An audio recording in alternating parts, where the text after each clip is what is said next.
E já estamos em direto, sim, mas ainda não vos vejo, ou não te vejo, e portanto vou fazer a operação da praxe. E já tinha saudades de falar na minha língua nativa, esta maravilhosa língua de Camões, Pessoa e tantos imortais.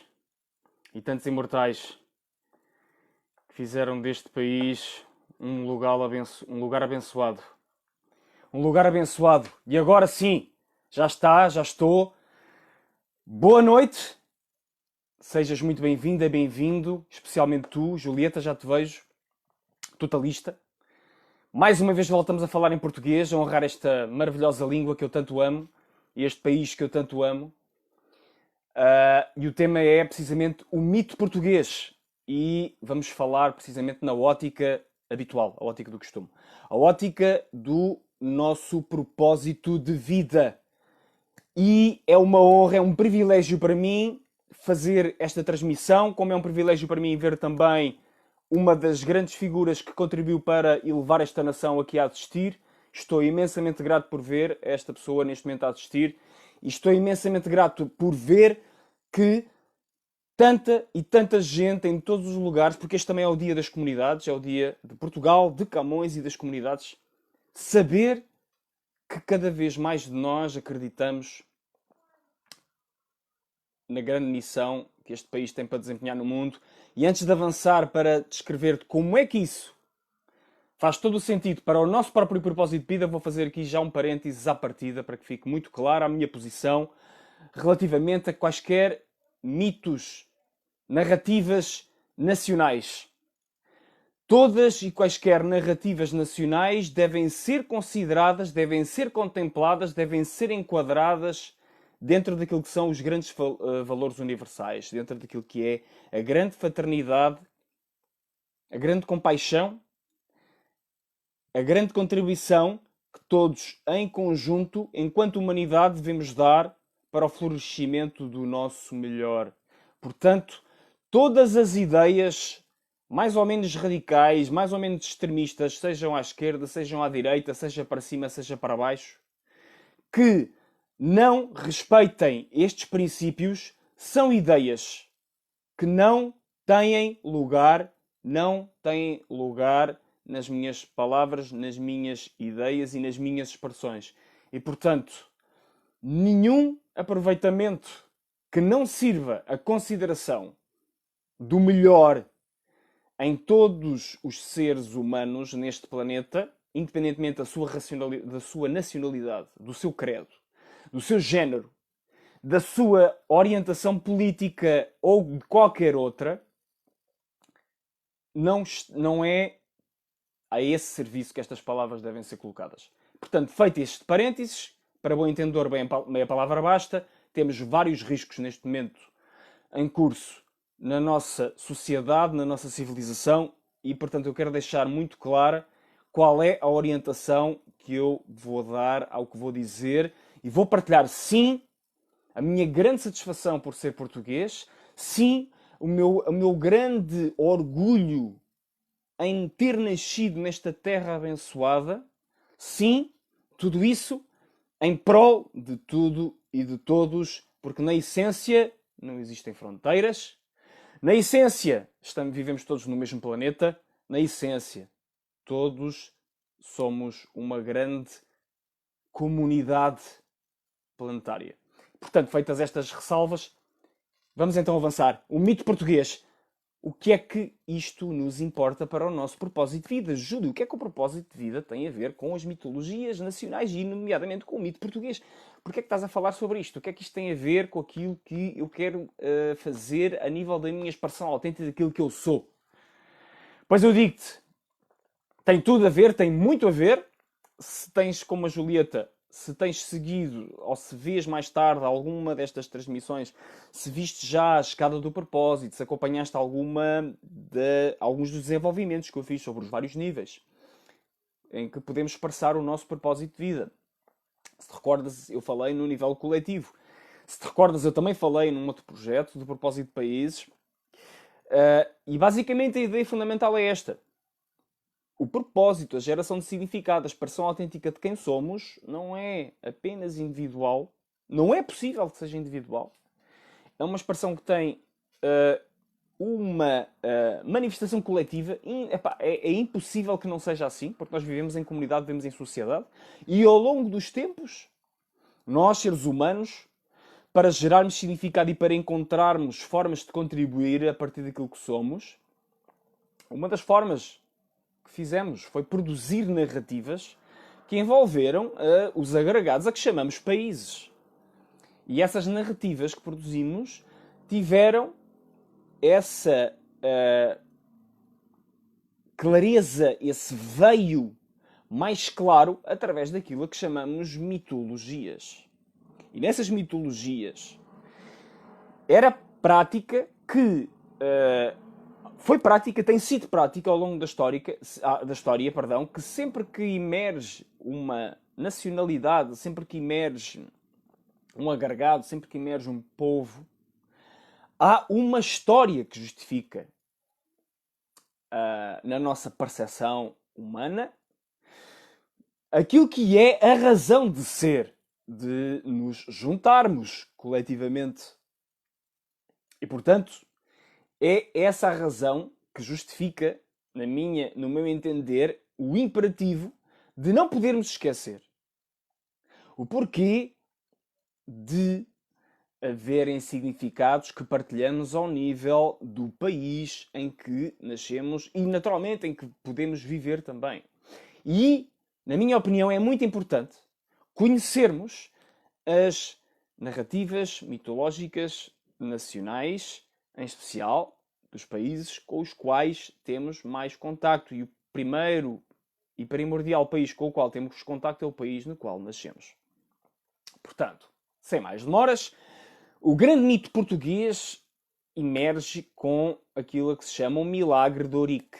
O Milagre de Ourique, que é uma efeméride relativa a uma experiência que o nosso rei fundador, Dom Afonso Henriques, terá vivido antes de ter entrado em batalha, na famosa Batalha de Ourique, que foi a batalha que consumou a independência de Portugal enquanto Estado-nação soberana e autoproclamada como tal, só em 1139, depois só foi reconhecido anos mais tarde por reinos vizinhos, e só depois, em 1179, se não estou em erro, é que foi reconhecido pela Igreja Católica, pelo Papa.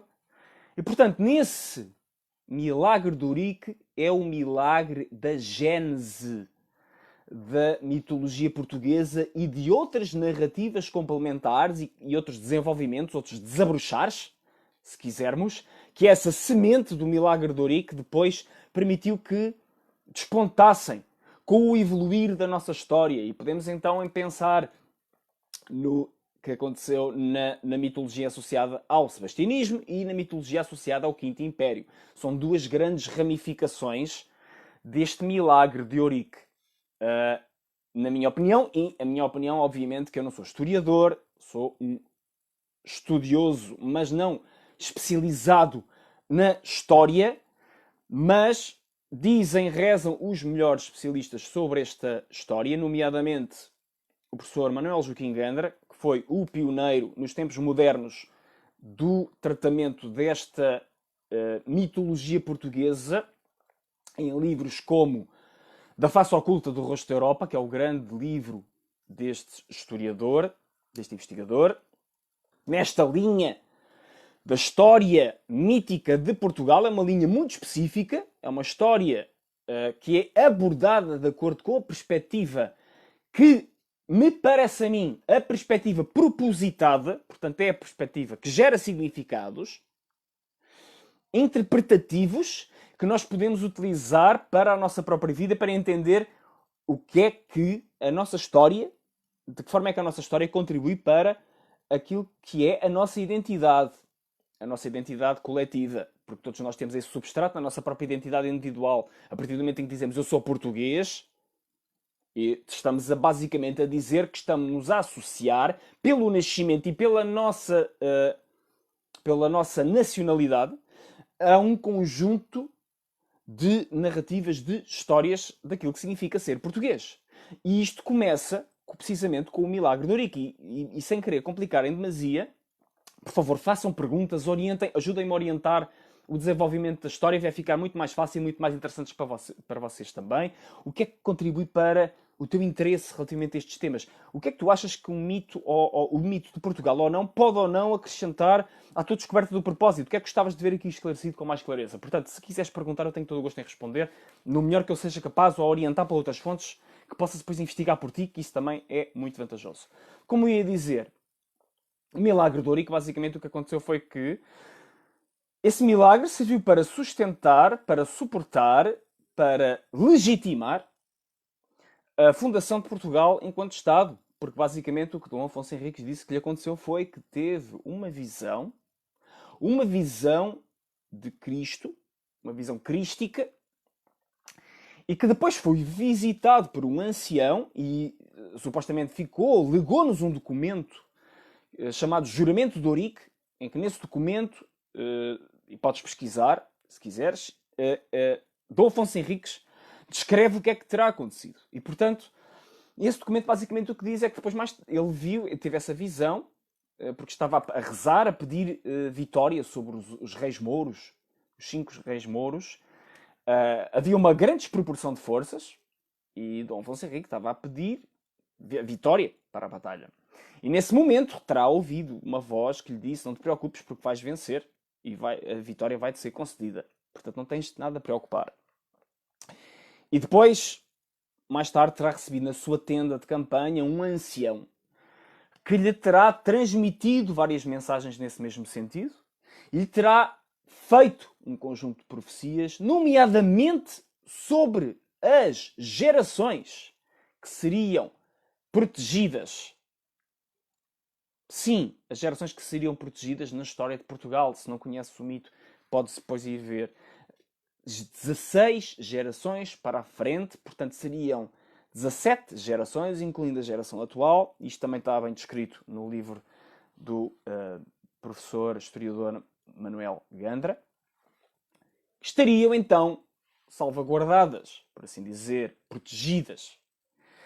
E o que nós depois vamos ver em termos de desenvolvimento dessa mitologia é isto que o professor Gandra e outros historiadores que depois, entretanto, se seguirem também tratam este tema, e há mais pessoas, há cada vez mais pessoas a escrever sobre isto.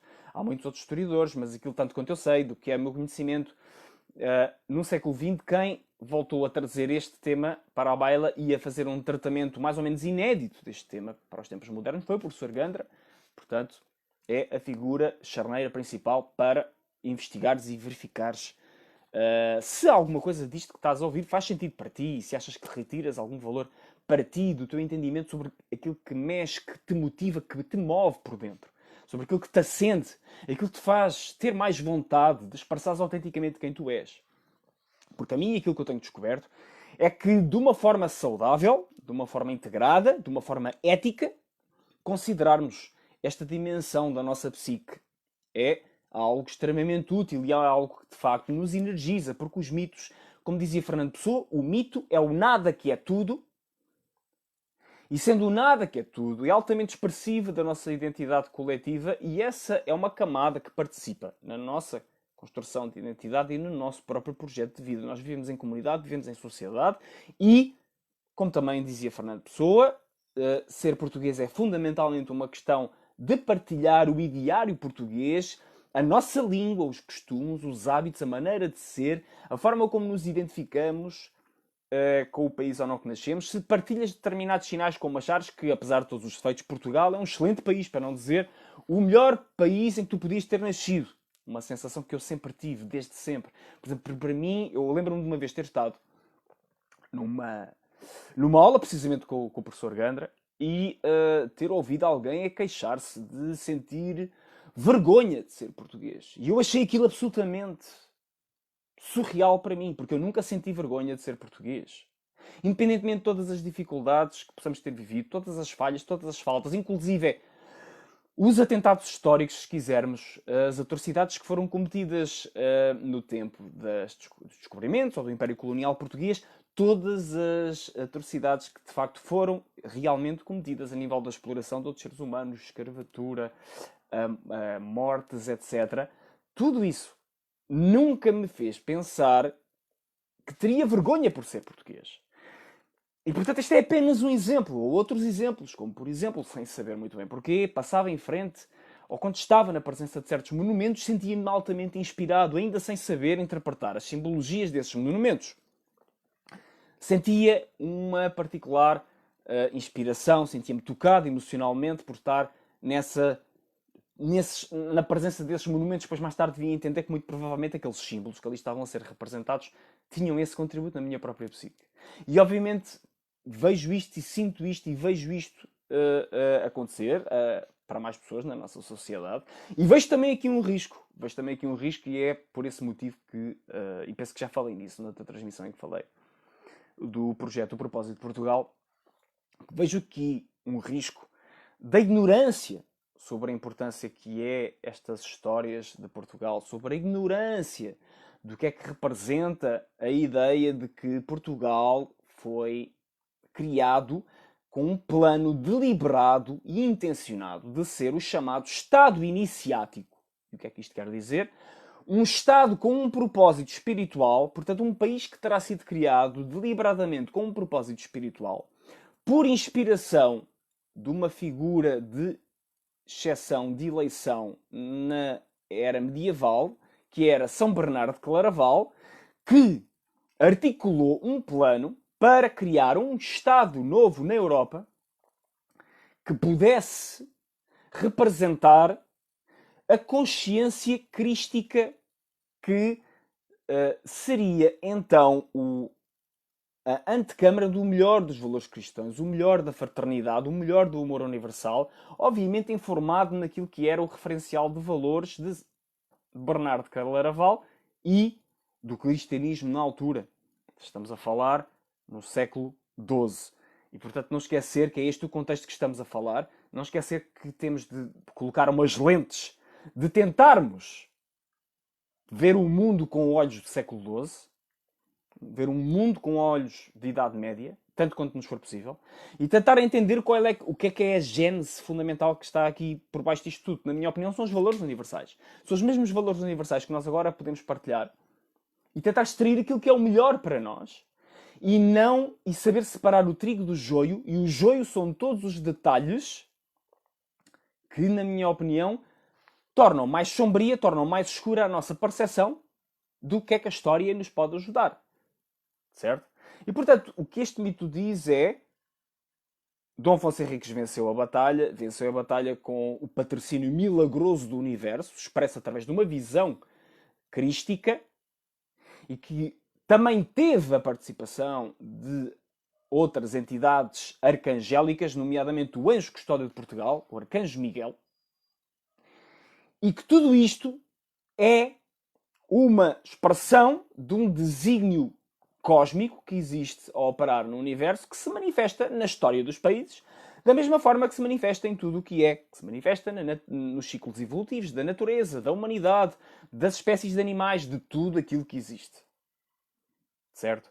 E isto, claro, leva-nos para uma visão de um certo determinismo, se quisermos, que é o chamado providencialismo histórico, que diz que as coisas já estão mais ou menos definidas.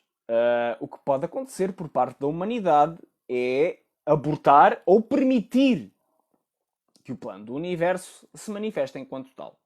Se abortar, as coisas não são como deveriam ser a nível do desabrochar da humanidade.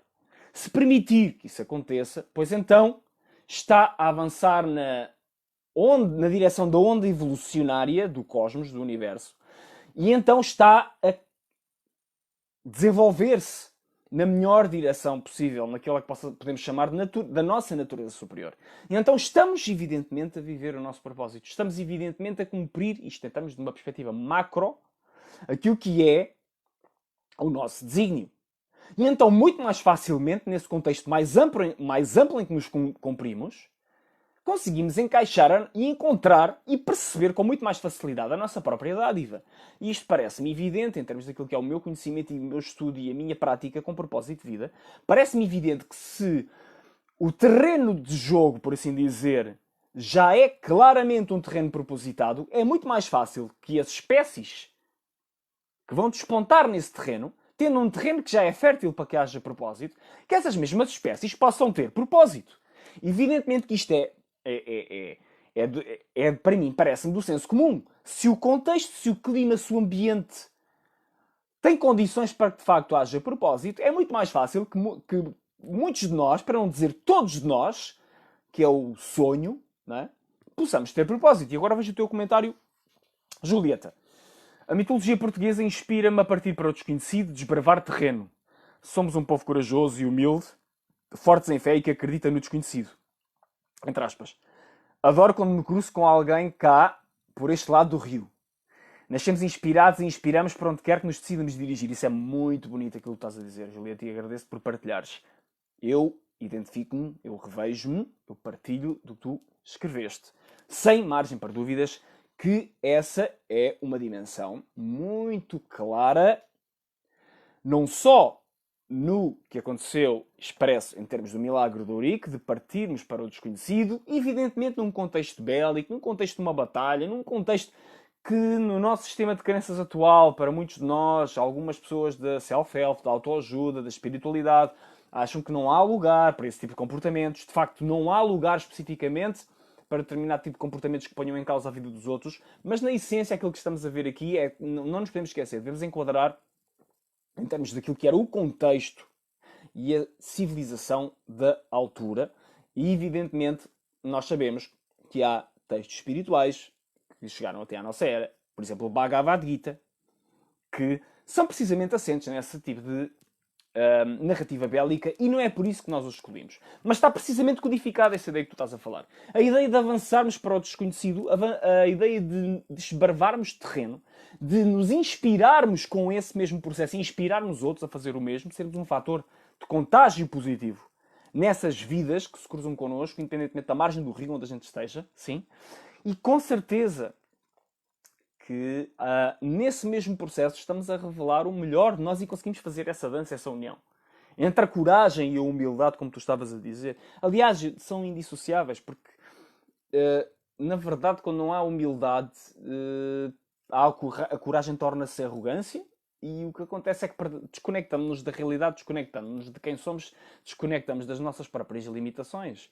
Porque, independentemente de podermos ser seres ilimitados, também somos seres limitados numa certa dimensão. Na dimensão vinculada ao espaço e ao tempo, temos limitações momentâneas, mas na dimensão superior, na dimensão transcendental, somos seres ilimitados e que, de facto, podemos aceder a uma gama infinita e indefinida de capacidades, de competências, de virtudes, e podemos evocar pelo nosso próprio comportamento, pela nossa própria conduta, pelos nossos hábitos, pelo nosso anseio, pela nossa busca recorrente. E, portanto, é isso. E, claro que o teu comentário faz todo o sentido. E é precisamente aqui isso que está aqui em causa. Estamos a falar de um rei que estava, de facto, perante uma desproporção de forças. Senti que era o seu desígnio. Esse desígnio já estava codificado, supostamente também, embora não de forma tão declarada. E, pois é claro, por isso é que estou a falar do mito português e não estou a falar da história portuguesa. Porque, na verdade, já estava codificada, mas não é claro na história, mas em termos da mitologia portuguesa estava codificada, que tudo isto aconteceu com o alto patrocínio de São Bernardo de Claraval e de várias ordens militares e religiosas.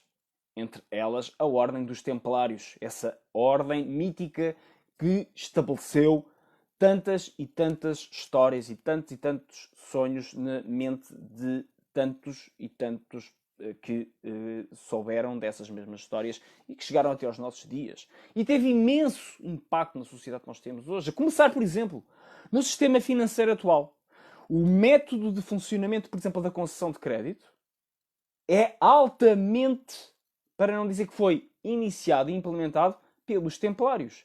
O método da concessão de empréstimos, inclusive, diz que precisamente aquilo que levou ao fim dos templários foi precisamente a supremacia financeira que tinham sobre reinos europeus que não estavam contentes com esse desequilíbrio de poder que eles conseguiram granjear, e neste caso falamos da França, e o rei francês, por estar altamente endividado perante a Ordem do Templo, arranjou um plano, arquitetou um plano para precisamente depor à traição e com base em falsas premissas a Ordem dos Templários, exterminar a Ordem dos Templários, precisamente por essa dependência material que tinha dos Templários e pelo grande poder que, evidentemente, eles detinham por serem a grande entidade financeira na Europa, além de tudo o resto. Além de tudo o resto. De todo o seu projeto espiritual e espiritualista para a proteção do cristianismo. E obviamente aqui entra uma perspectiva parcial também, não vamos negar. Porque nós não temos o lado lá, o lado dos muçulmanos, a enquadrar este mito, ou pelo menos eu não tenho, a enquadrar este mito e a perceber, porque, sejamos sinceros e honestos, não há religião, não há perspectiva que tenha, e nós sabemos disto, já falámos aqui várias vezes, mas eu quero que fique mais uma vez claro, porque eu não quero que hajam lives de intolerância que se possam aproveitar daquilo que está aqui a ser dito. Não há religião que tenha um monopólio e a prerrogativa da verdade, não há sistema de crenças ou dogma que impeça qualquer país, qualquer território deste planeta, qualquer grupo de pessoas, de indivíduos, de aceder à experiência divina, à experiência de Deus, ou do universo, ou o que é que se lhe queira chamar, de Alá, seja do Tao, seja o que seja que se vai usar para denominar. E, portanto, o mito português o que nos diz é: Portugal é um Estado iniciático, um Estado fundado com um propósito espiritual, um Estado criado, este retângulo, este cantinho à beira-mar plantado, é também, de acordo com os ensinamentos da Geosofia, é a cara da Europa, e como cara da Europa é o local da visão que a Europa pode ter para o resto do mundo e para permitir, de acordo também com as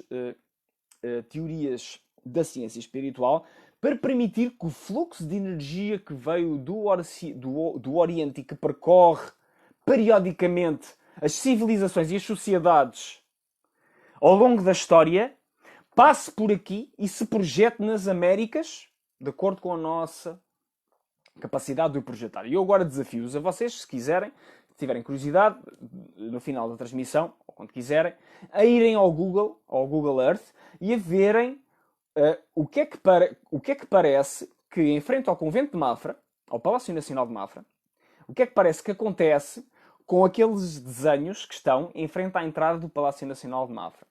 Depois podem me dizer alguma coisa. Porque uma das ideias que está codificada nesta mitologia portuguesa e nos seus desenvolvimentos ao longo do tempo é que Portugal tem precisamente como prerrogativa expandir a luz para tudo o que é, para todos os outros povos, para todos os outros continentes, para todas as outras. E isso manifestou-se de uma forma imperfeita, altamente imperfeita e altamente contingente do momento, quando foi nos descobrimentos portugueses e, evidentemente, no Império Colonial. E eu digo altamente imperfeito e altamente contingente porque nós sabemos que um império material não é aquilo que representa o melhor da expressão dos valores humanos.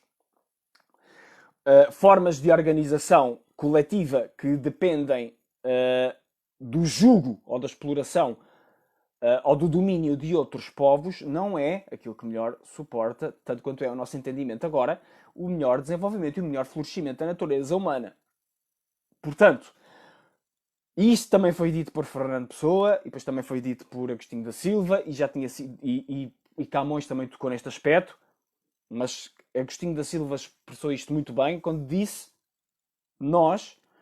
só haverá de facto o verdadeiro cumprimento do propósito de Portugal, só haverá de facto Quinto Império, se não houverem imperadores, se não houverem imperialistas. Só assim é que pode haver Quinto Império. Esse Quinto Império que, na linguagem contemporânea, podemos associar àquilo que se chama New Age, precisamente, a Era de Aquário, Esse quinto império só é real se de facto houver uma era de fraternidade entre os povos e entre as civilizações. Certo? E uma das questões que Agostinho da Silva levantava era como é que Portugal e os portugueses podem de facto universalizar-se e podem contribuir para uma percepção do mundo, uma metafilosofia que possa encaixar e enquadrar todas as outras filosofias que existem como válidas, sem querer anular nenhuma ou substituir-se a nenhuma. Isto era o convite que Agostinho da Silva nos fazia. E uma das mentes mais lúcidas que este país já fez nascer. Não é? Juntamente com Fernando Pessoa, que dizia a mesma coisa, com outras palavras. Fernando Pessoa dizia o verdadeiro império é o império da língua. É o império do espírito. Não é um império do território. Não é?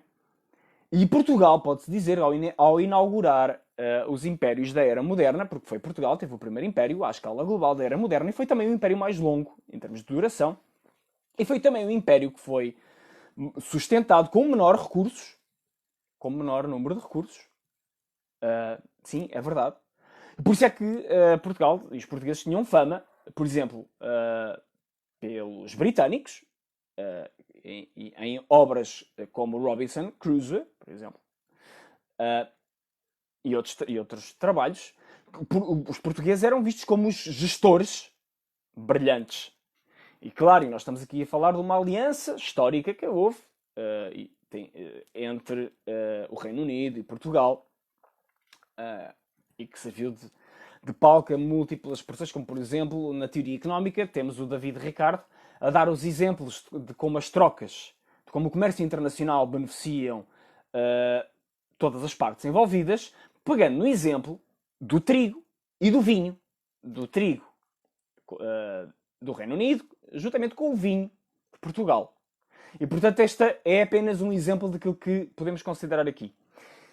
Quando pensamos nesta dimensão das trocas e nesta dimensão dos impérios. Só que todos estes impérios que se baseiam na materialidade são impérios, e nós temos a ver isso cada vez mais, porque agora temos uma visão cada vez mais global, e em especial nesta altura de Covid-19, nós chegamos a uma conclusão que, de facto, aquilo que acontece na China, ou aquilo que acontece nos Estados Unidos, aquilo que acontece na Alemanha, aquilo que acontece em qualquer parte do planeta, tem impacto sobre todos nós.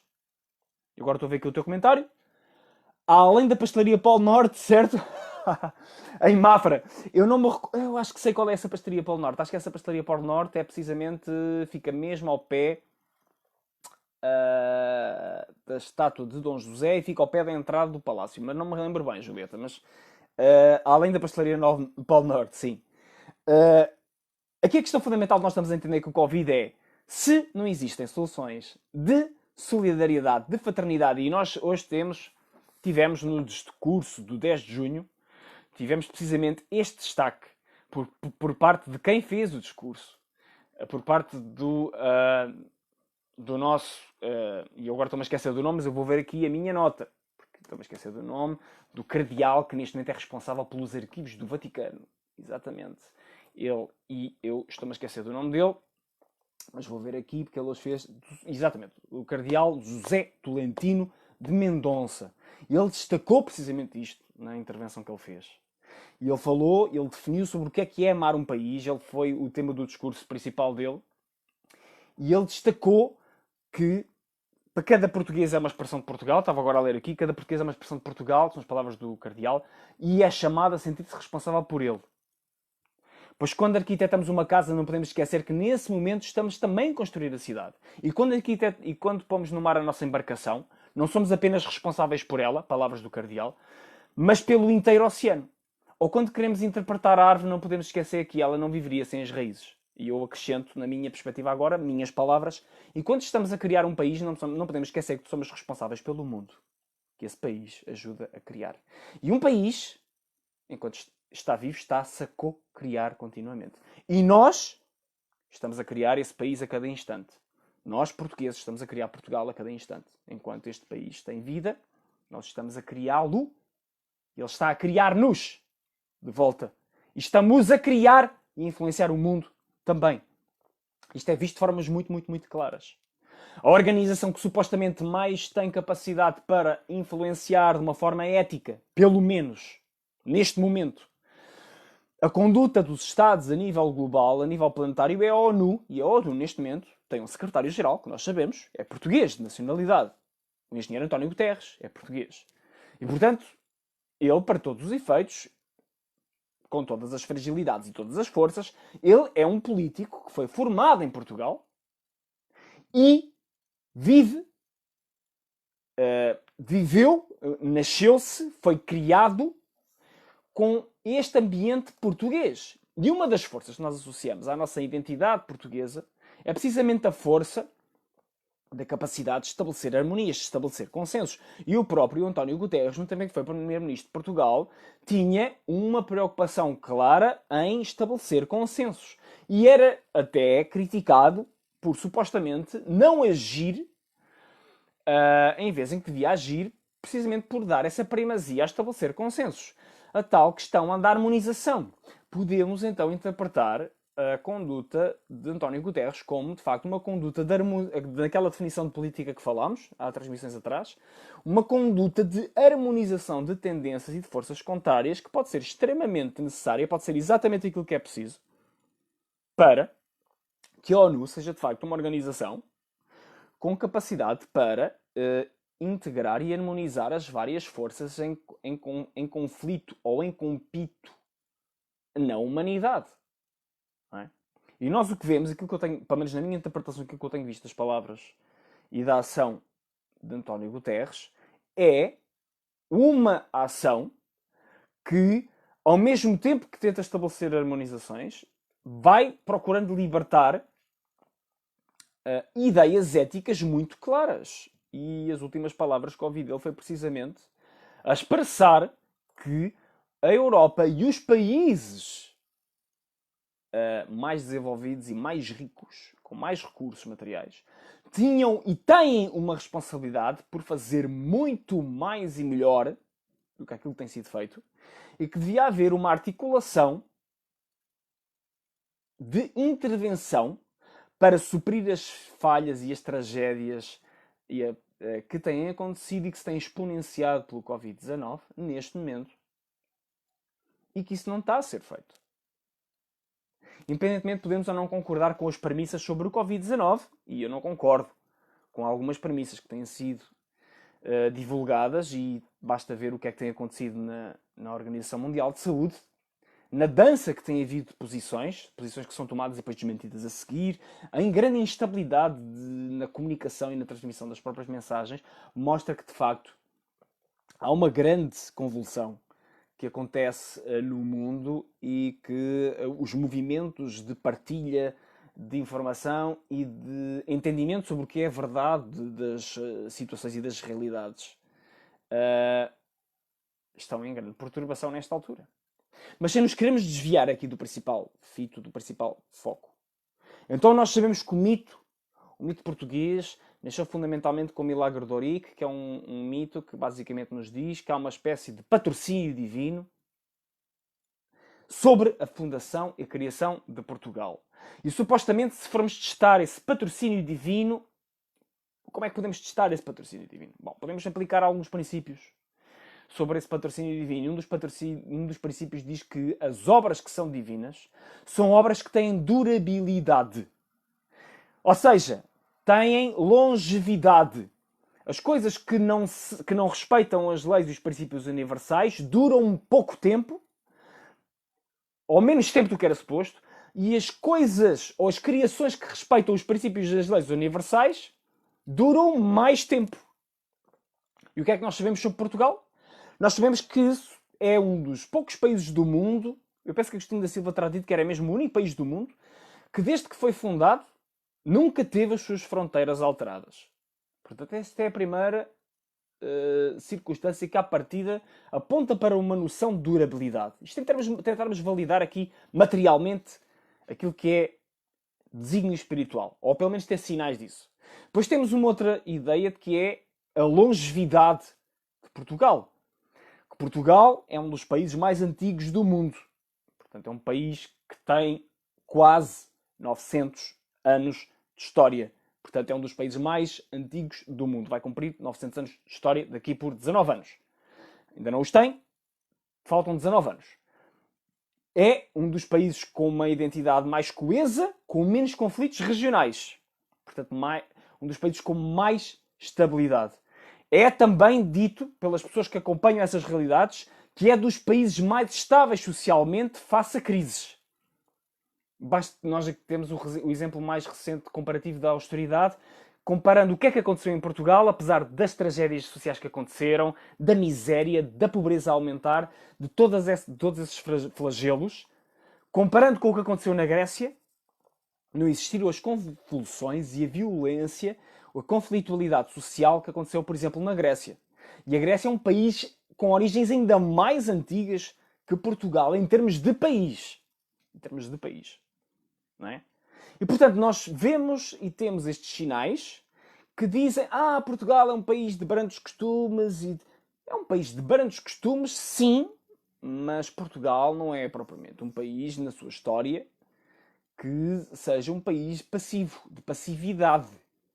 Podemos ver vários momentos em que, de facto, podemos ser apelidados de passivos. Mas não é isso que acontece nos grandes momentos da história de Portugal, nos momentos de viragem, nos momentos de decisão. E são esses momentos de decisão que mostram muito daquilo que é a nossa essência, na minha opinião. E é precisamente, vai no sentido precisamente daquilo que partilhaste, Julieta. O que motivou, há quem diga que, diz a perspectiva materialista da história. Não, mas isso os descobrimentos, ter tido o patrocínio dos templários, da tal narrativa que vem desde o Milagre de Ourique, de que Portugal tinha um desígnio espiritual de ser um palco para uma nova era de fraternidade e de paz e de amor entre as pessoas cada vez mais, e o desabrochar da história de Portugal nos empurrar, entre aspas, cada vez mais para essa concretização desse propósito de Portugal, que é o de ser um palco, um pedaço de paraíso na Terra que, a partir dele, fizesse então fosse uma espécie de vírus amoroso, em que, havendo isso em Portugal, isso podia alastrar para os outros países no planeta, ou para as outras entidades, para as outras formas de organização coletiva no planeta. Porque isso pode acontecer numa altura em que já não haja países, nós não sabemos. Nós não sabemos pelo andar da carruagem, nós não sabemos. Mesmo aqueles de nós que acreditam que de facto estamos a caminhar para uma era de mais fraternidade, uma era de paz, uma era de amor, nós não sabemos se isso vai acontecer numa altura, embora eu esteja convencido que ainda vou ver em vida um mundo muito diferente do mundo que vejo agora. Estou convencido que ainda vou ver em vida uma base fraterna muito concreta e real a acontecer neste planeta, através de medidas que de facto vão alterar radicalmente o panorama da repartição e da distribuição de recursos na sociedade. E já estamos a assistir a isso. Já estamos a assistir a isso.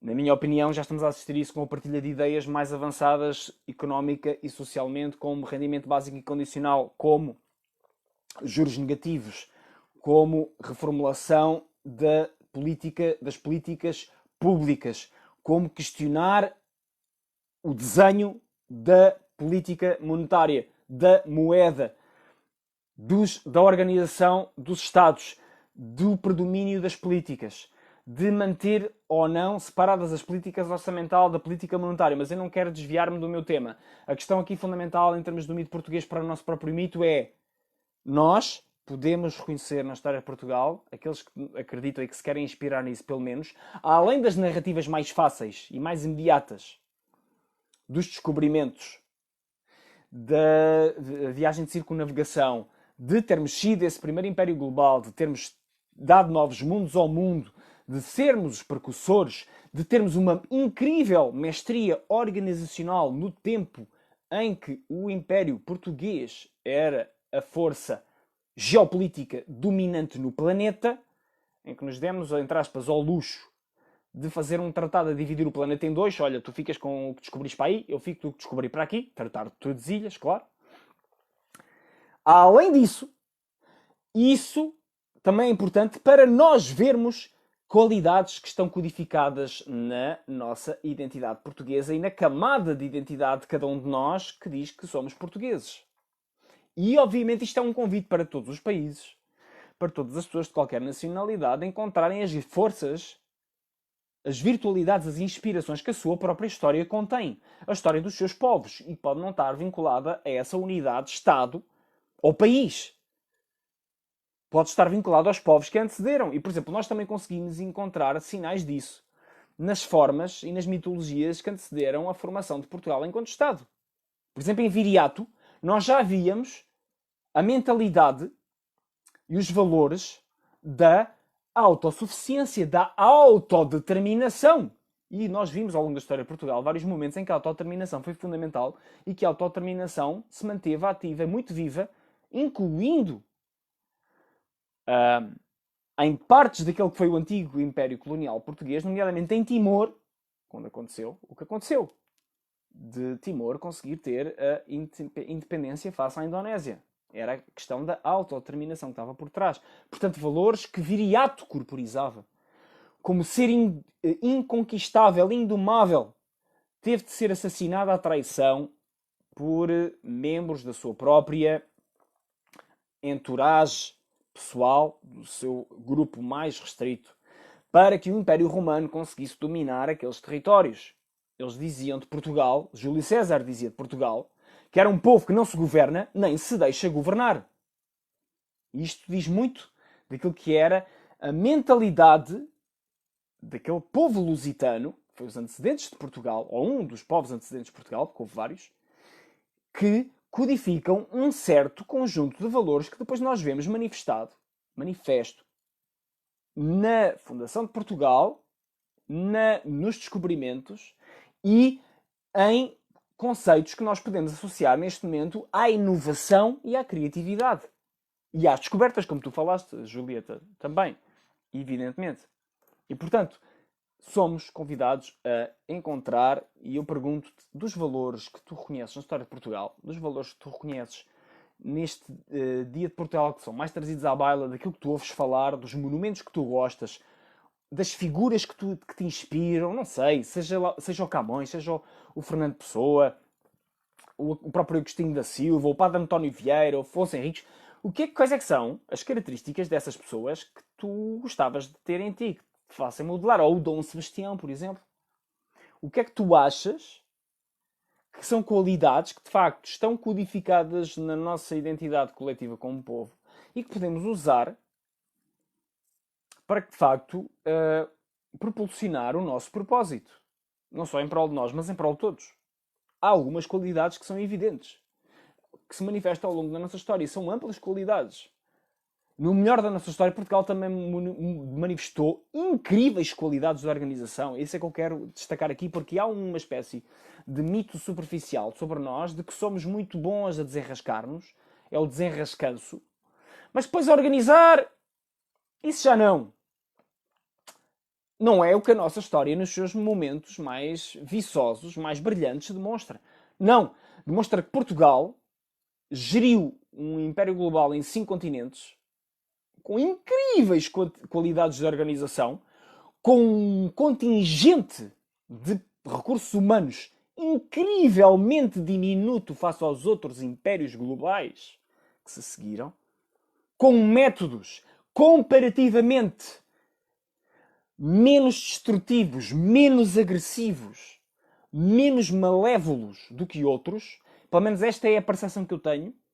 Se alguém discordar desta percepção, que me traga provas, que me traga dados, eu baseio a minha percepção nos dados que tenho, que dizem que, de facto, há algumas políticas que Portugal implementou no terreno para conseguir manter esse império, nomeadamente as políticas de casamentos com locais, de miscigenação com os autóctones nesses locais, seja na Índia, seja no Brasil, seja em África, que, de facto, considerando o contexto da época, muitas das práticas que nós agora nem por sombras consideramos humanas, mas que, face ao contexto da época, foram menos desumanas, apesar de tudo, à escala do que outros impérios e mecanismos de conquista territorial que estavam montados e que foram protagonizados por outros países que agora não importa nomear, porque também têm muitas forças na sua história e muitas coisas que nos podem inspirar.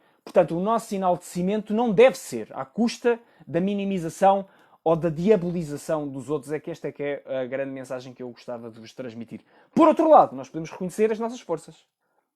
E sim, nós também temos o desenrascanço, temos a inovação, nós temos a criatividade, temos a capacidade de trabalho, a capacidade de organização, e nós vemos isso disperso por algumas figuras daquela que é, de acordo com alguns entendidos, na exploração mitológica e nos ciclos de manifestação do propósito de Portugal, através de regularidades históricas e cíclicas, de acordo com quem estuda e é perito nestas áreas, e já referi o professor Manuel Gandra, existem outros peritos nestas áreas, nomeadamente na área astrológica, da teoria astrológica, como Luís Resina, como João Medeiros e outros que estudaram e estudam essas regularidades históricas aplicada à manifestação de povos, de nações e todo tipo de agregados, além das pessoas, naquele que é o ramo da astrologia mundana ou mundial.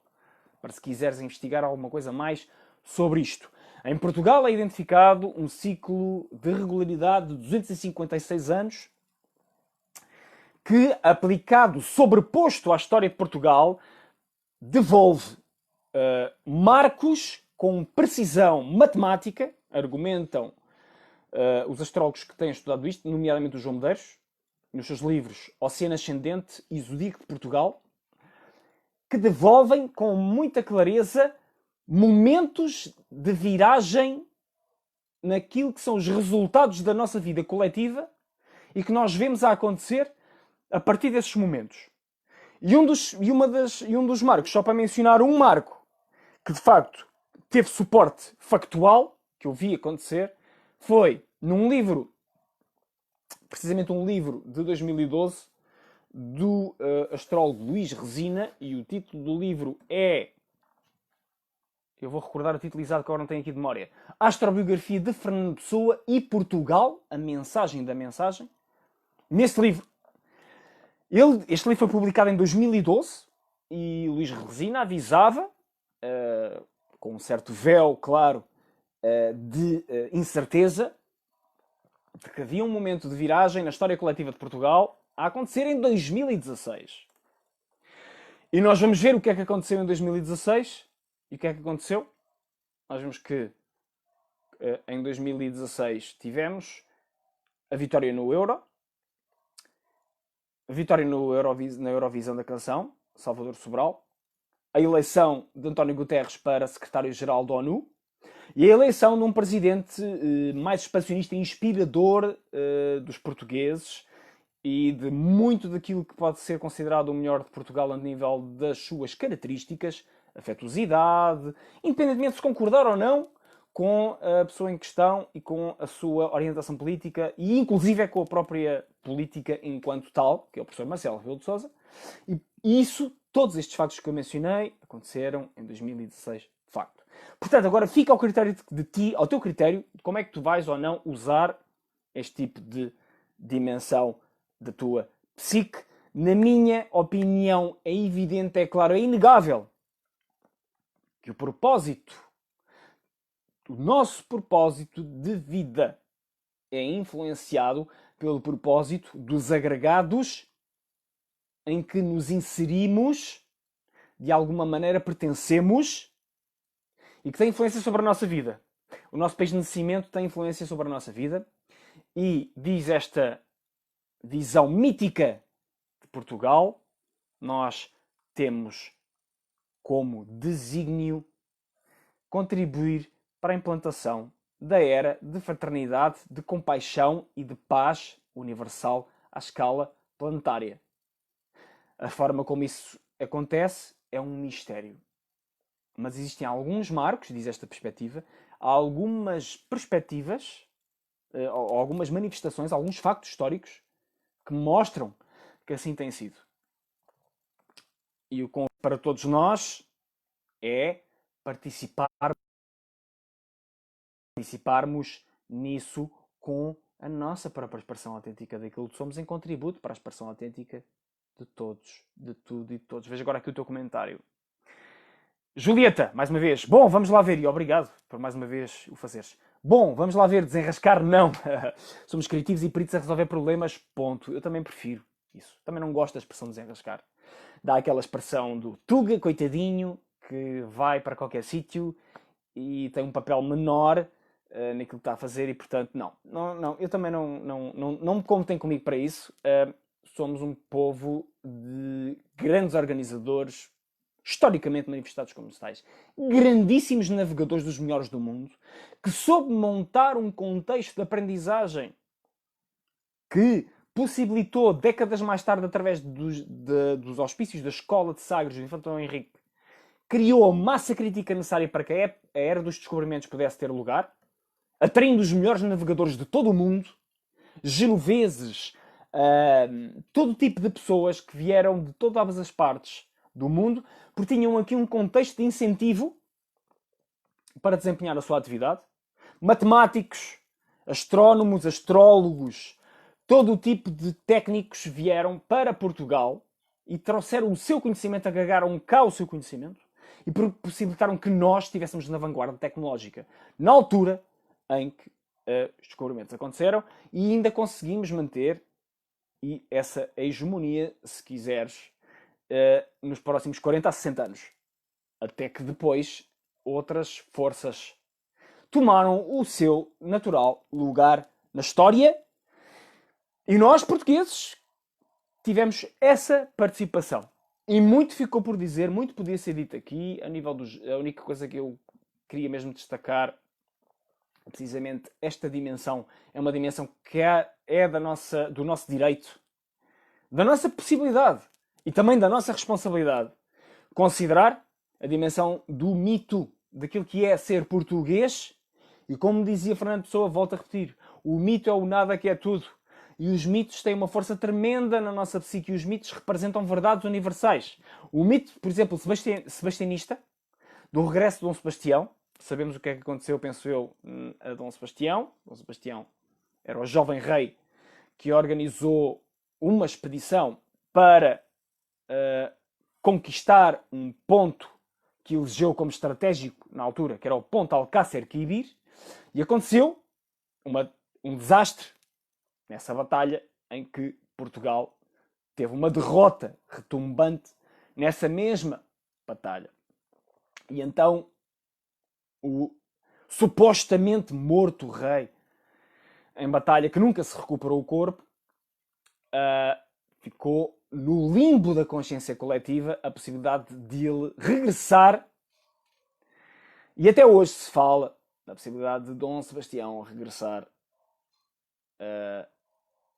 não num dia de nevoeiro, rezam, dizem, defendem os historiadores míticos de Portugal, nomeadamente Manuel Gandra, mas sim num momento de neve. E a neve é associada, depois eu desafio-te, se tens interesse em investigar mais, eu só vou só dar esta dica, esta deixa. O momento de neve é um momento, a neve também é associada ao signo de Aquário, e o signo de Aquário é precisamente o signo que é o regente da nova era associada a esta expressão global, universal de fraternidade, compaixão e de amor entre todos os povos e todas as pessoas, todos os seres humanos neste planeta, todas as formas de vida, em geral. Portanto, o que está a dizer, basicamente, a interpretação mais elevada deste mito de Dom Sebastião é que essa figura desse rei santo ou santificado, associado a outras narrativas, a outros mitos, inclusive bíblicos, e a outras filosofias, nomeadamente a filosofia de Joaquim de Fiora, outro nome, ou de Flora, outro nome que se quiseres investigar, podes ir ver, sobre as idades do mundo e sobre Portugal ser responsável por implementar a idade do Espírito Santo, ou também chamado de Quinto Império, que é tal, lá está, voltamos à mesma, a era de fraternidade, de comunhão e de paz e de povos entre todos os povos, entre todas as pessoas e todos os seres vivos. Diz-nos então que o mito sebastiânico na realidade é uma expressão daquilo que o grande mitólogo Mircea Eliade chamava do mito do eterno retorno. E esse mito do eterno retorno expressa na verdade aquela que também está na nossa gênese, a saudade. A saudade, essa palavra que só existe em língua portuguesa, supostamente, não é? Mas há outras palavras similares em todas as línguas. É que na verdade expressa esse grande anseio por termos perdido o contacto com o divino. E mais do que o anseio porque regressa um Dom Sebastião qualquer, é o nosso anseio de aceder a essa dimensão sagrada que Dom Sebastião representava, para nós a representou na nossa história e ainda representa. E que na realidade pode regressar em cada um de nós. Se nos despertarmos, se nos tornarmos consciências despertas. E aí está a nossa parte individual daquilo que podemos fazer para que Dom Sebastião volte. É nós mesmos integrarmos a nossa natureza superior e vivermos de acordo com os princípios superiores éticos da natureza que respeita tudo o que é, em nós e nos outros, cada vez mais.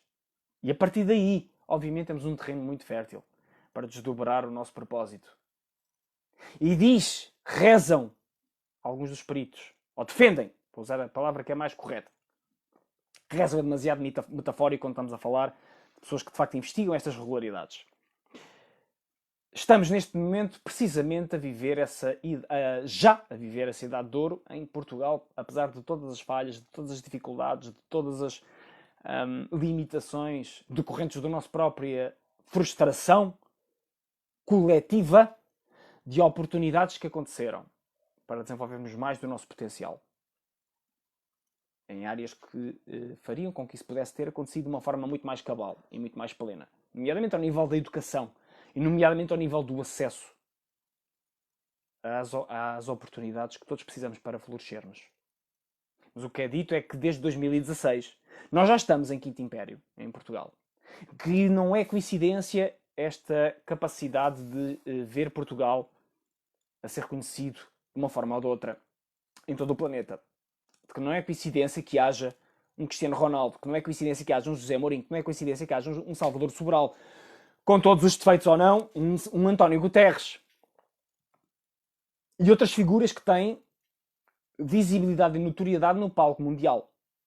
E que não é coincidência, que nós possamos coletivamente, numa era que se distingue pela partilha de valores fraternos para poder resolver de forma fraterna os problemas universais que afligem todo o planeta e toda a humanidade,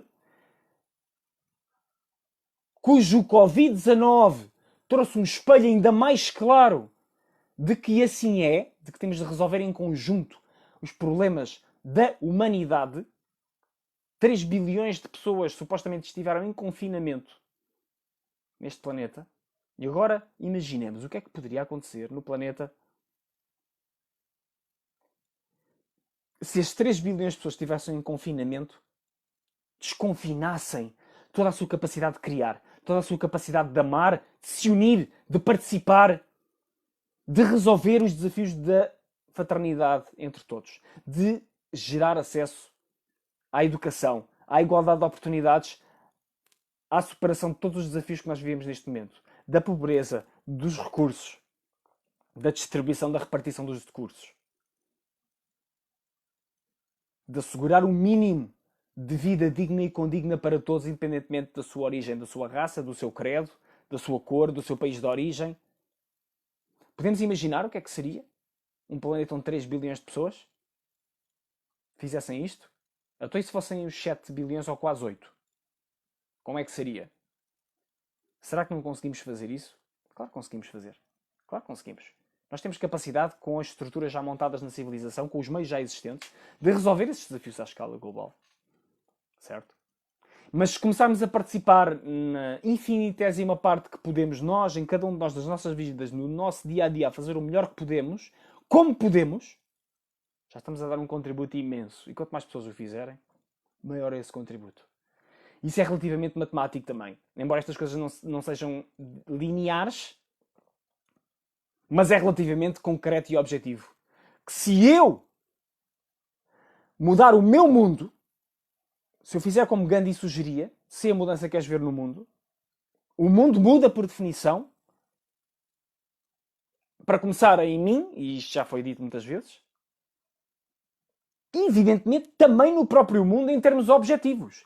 Porque se eu faço parte do mundo, mesmo que seja uma mudança infinitesimal, é uma mudança. É uma mudança no mundo. E nunca se sabe o poder de um indivíduo no mundo. tantas e tantas vezes que o mundo avançou graças ao golpe de asa de um ou outro indivíduo, incluindo a nossa própria nação. A nossa nação teve momentos absolutamente decisivos no seu desenvolvimento com base no arbítrio e na qualidade de um punhado de indivíduos apelidados de virtuosos ou geniais nos seus ramos e setores de atividade. Um Dom Afonso Henriques, um Dom Dinis, um Dom Sebastião também, independentemente da interpretação que se possa fazer. E eu desafio-te a veres algumas teorias mais avançadas sobre Dom Sebastião. Além simplesmente da kindergarten perspective, de ele vir montado num cavalo branco num dia de nevoeiro. Ou de um Luís de Camões. Um Fernando Pessoa. Um Agostinho da Silva. E sim, à sua escala e nas suas áreas de atividade. Um Cristiano Ronaldo. Um José Mourinho. E um António Guterres.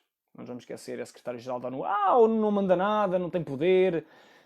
Não tem poder agora. Mas e se chegarmos à conclusão coletivamente que, de facto, é necessário que as organizações supranacionais tenham mais poder? Então, se calhar, as coisas mudam de figura. E se calhar este contexto de Covid-19 está precisamente a apontar nesse mesmo caminho. Na direção de organizações transnacionais que têm mais poder. E agora podemos pensar, então, e como é que serão os valores dessas organizações? Será que vão respeitar os nossos direitos e liberdades fundamentais? Como é que ficam os nossos valores da liberdade? E como é que ficam os outros valores que também são tidos como importantes, não é? Da saúde, da segurança, da preservação? E como é que vão ser geridos esses equilíbrios? Vão ser geridos com ética? Vão ser geridos com valores humanistas, de facto? Com respeito pelas garantias de cada pessoa? Ou não? De cada pessoa e de cada forma de vida. Qual é o caminho que estamos a seguir enquanto civilização? Quais é que são os desafios que se deparam? Como é que estamos a lidar com os desafios ecológicos? Com os desafios migratórios? Com os desafios económicos também? Fortíssimos. Como é que vamos ser capazes de alterar as estruturas da nossa civilização? Será que as pessoas em posição de poder, na posição de influência, na posição de concretizar a larga escala, porque todos temos poder, todos temos influência, mas em larga escala, vão de facto dar voz, dar palco para as ideias que já existem? As ideias e as perspectivas e as teorias e as possibilidades e as soluções mais progressivas que permitem gerar abundância, consciência e união para todos. Será que vão ter o seu palco? Já me estou a alongar nesta transmissão. Desejo-te uma vivência completa e total do teu propósito de vida, onde quer que estejas, com tudo aquilo que és, que possas considerar e lidar, e integrar e aplicar e libertar força, poder dessa camada do propósito que é o propósito do país onde tu nasceste, e que seja pelo melhor em tudo e em todos. Como sempre, estou disponível. Manda-me uma mensagem se quiseres. Envia-me um e-mail para julio@julioborro.com também. Tenho todo o gosto em ajudar-te nisso, nas formas apropriadas e adequadas que virmos necessárias e possíveis. E por hoje despeço-me. Tenho um excelente resto de dia de Portugal, onde quer que estejas. Estejas onde estiveres, és português. És portuguesa. É o teu dia. Desfruta, aproveita. E se não estás em Portugal, ainda vais viver. Sei que não estás, Julieta. Vives este dia. Entendes este dia. Interpretas este dia com ainda mais força e mais vitalidade do que muitos portugueses que estão aqui, para não dizer a esmagadora maioria dos portugueses que estão em Portugal, porque há uma cor e eu acho que há um sabor diferente, há uma intensidade diferente em sentirmos que somos portugueses quando estamos fora do nosso país. Daqui para a frente, as transmissões vão voltar a ser em português, pelo menos as próximas. Na última transmissão conseguimos a proeza de ter igual número de transmissões em português e em inglês, e agora estamos outra vez a desequilibrar em prol da língua de Camões e de Fernando Pessoa, desses génios, não só de Portugal, como da civilização, com obras imortais, intemporais e de classe mundial. E nós portugueses estamos destinados a ser e a contribuir com classe mundial onde quer que estejamos. E eu vejo essa classe mundial. Sim, eu vejo essa classe mundial em ti e também vejo essa classe mundial em mim. Vamos deixar que essa classe mundial nos leve cada vez mais longe, até onde precisamos de estar. Beijinhos. Até breve. Até amanhã. Já.